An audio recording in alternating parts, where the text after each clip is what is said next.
नमस्कार। आज हम जोन प्लेट के बारे में देखेंगे। किसी तरंगार को अर्धावर्ती कटिबंधों में विभाजित करने की फ्रेनेल के अर्ध आवर्ती कटिबंधों को एक प्रायोगिक प्रकाशिक विधि, जिसे जोन पट्टिका कहते हैं, से सिद्ध किया जा सकता है। यह एक विशेष प्रकार के निर्मित पारदर्शी वृत्ताकार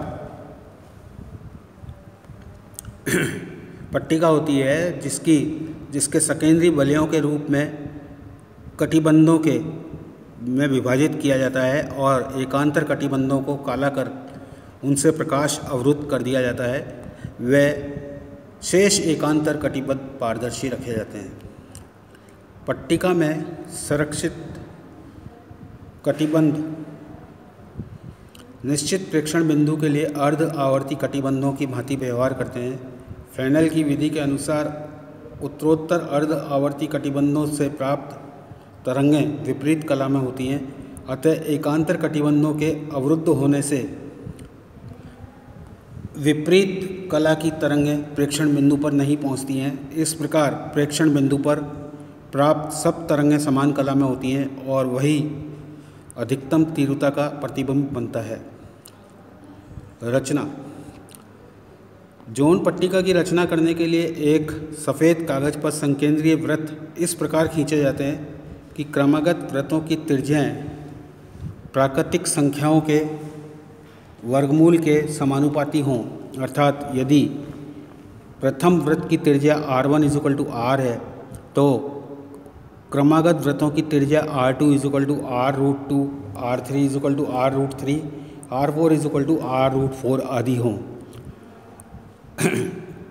इन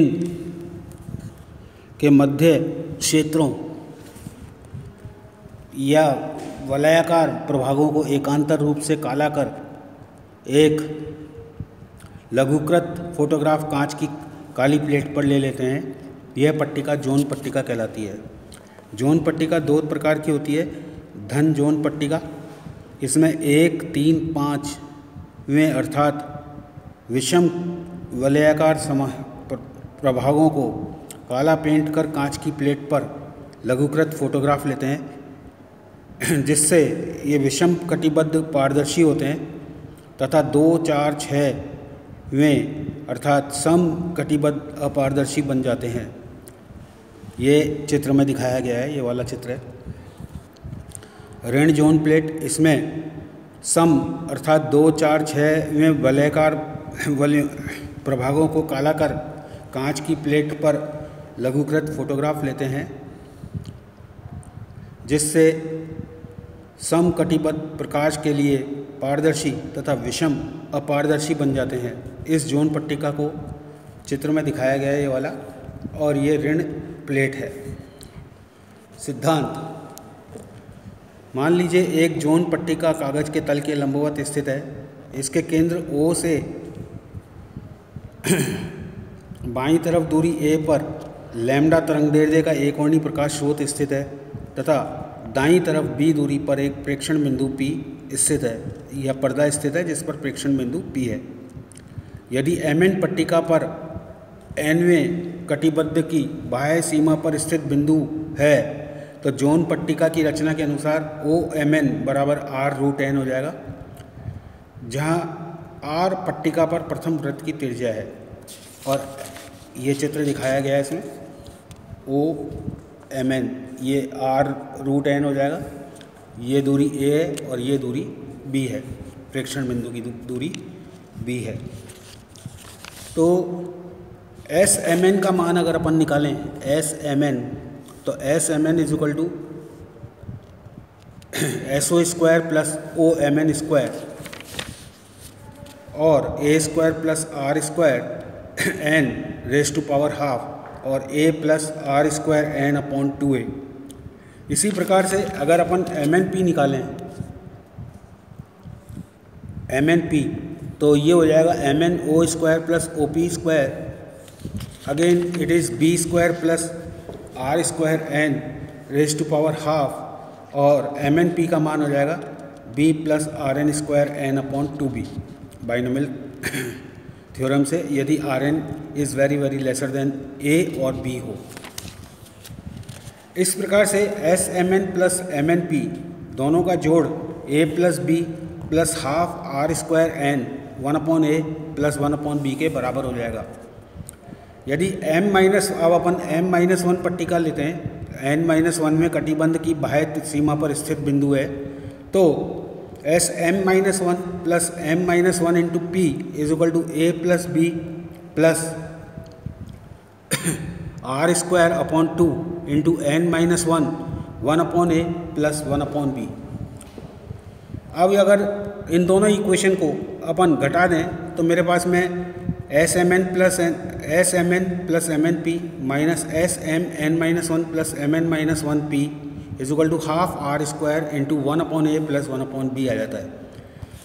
यह समीकरण से स्पष्ट है कि उपरोक्त अंतर पट्टिका पर उत्तरोत्तर कटिबंधों के द्वारा बिंदु P पर पहुंचने वाली तरंगों के मध्य पथांतर है और ये पथांतर ए एन पर निर्भर नहीं करता है।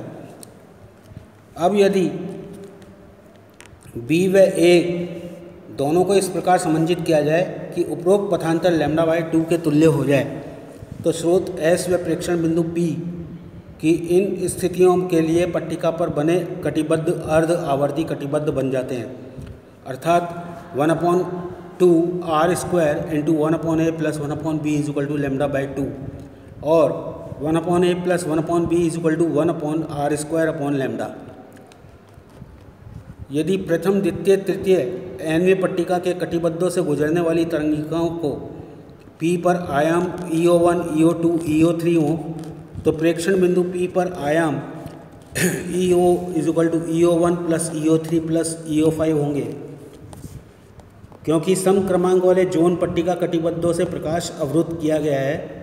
यदि जोन पट्टिका के सभी कटिबद्ध खुले होते तो बिंदु P पर परिणामी आयाम केवल EO1/2 होता। इस प्रकार एकांतर कटिबद्धों को अवरुद्ध करने पर समीकरण दिए गए संबंध का पालन होने पर आयाम व तीव्रता बहुत अधिक हो जाती है। इस कारण से बिंदु P को स्रोत S का प्रतिबिंब भी कह सकते हैं। इस प्रकार जोन पट्टिका एक उत्तल लेंस के समान कार्य करती है, जिससे बिंदु A व प्रतिबिंब दूरी B के मध्य संबंध दिया जाता है उत्तल लेंस के सूत्र से 1/u plus 1/v is equal to 1/f। तो अगर अपन कंपेयर करें तो मेरे पास में f का मान जो है आर स्क्वायर अपॉन लैम्डा आएगा, तो ये जोन पट्टिका की फोकस दूरी कहलाती है। ये फोकस दूरी r पर निर्भर कर रही है और लैम्डा पर निर्भर कर रही है। लैम्डा बढ़ने के साथ फोकस दूरी के मान में तीव्रता से कमी होती है। जोन पट्टिका के विभिन्न फोकस उपरोक्त विवेचन से ज्ञात होता है कि जोन पट्टिका एक उत्तल लेंस के समान कार्य करता है, परंतु इसकी फोकस दूरी व एक ना होकर अनेक फोकस दूरियां होती हैं। यदि A और B के मान इस प्रकार हों कि समीकरण द्वारा दिया गया पथांतर P λ/2 के बराबर हो, जहाँ P बराबर 2, 3, 4 हो, तो 1/2 R square 1/a plus 1/b is equal to P λ/2। इस अवस्था में स्रोत की स्थिति व प्रेक्षण बिंदु P के लिए जोन पट्टिका पर प्रत्येक कटिबद्ध में P अर्ध आवर्ती कटिबद्ध स्थित होंगे।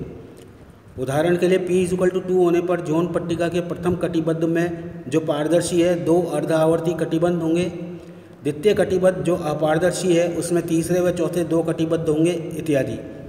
अतः प्रेक्षण बिंदु P पर परिणामी आयाम होगा EO is equal to EO1 minus EO2 plus EO3 और EO4 को रोक लिया गया है, तो प्लस का EO5 minus EO6 and so on.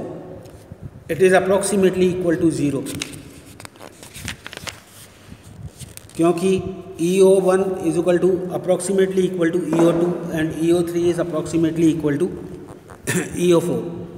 अब यदि P बराबर 3 हो तो जोन पट्टिका के प्रत्येक कटिबद्ध से 3 अर्ध आवर्ती कटिबद्ध स्थित होने के कारण परिणामी आयाम दिया जाएगा EO is equal to EO1 minus EO2 plus EO3 plus 4, 5, 6 zone पट्टिका द्वारा रोक लिए गए EO7 minus EO8 plus EO9 plus आगे सीरीज चलती आएगी, और it is equal to half of EO1 plus EO3 plus EO7 plus EO8 and so on.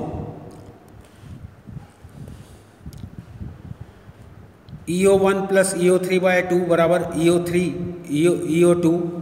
अतः यह आयाम P = 1 के सापेक्ष आधा है, अर्थात तीव्रता चौथाई होगी, परंतु फिर भी यह बहुत अधिक होगी। इस कारण P = 3 होने पर प्रेक्षण बिंदु P पर प्रतिबिंब बनेगा। वह इसके लिए 1/A + 1/B = 3 λ/r²। It is equal to 1/r²/3 λ।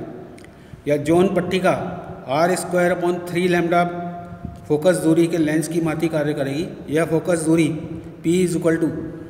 F = r²/3 λ मुख्य फोकस दूरी r²/λ की 1/3 होगी।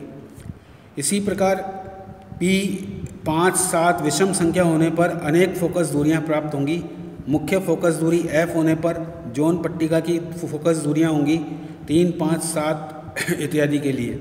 व्यापक रूप में फोकस दूरी F = r²/2m - 1 × λ, जहाँ m = 1, 2, 3। P = 2, 4, 6 सम संख्या होने पर प्रतिबिंब की तीव्रता नगण्य होगी, अर्थात प्रतिबिंब नहीं बनेगा। मुख्य फोकस दूरी R के संगत प्रतिबिंब की तीव्रता अधिकतम होती है और अन्य फोकस दूरी के संगत बने प्रतिबिंबों की तीव्रता उत्तरोत्तर श्रेणी से घटती जाती है। Thank you.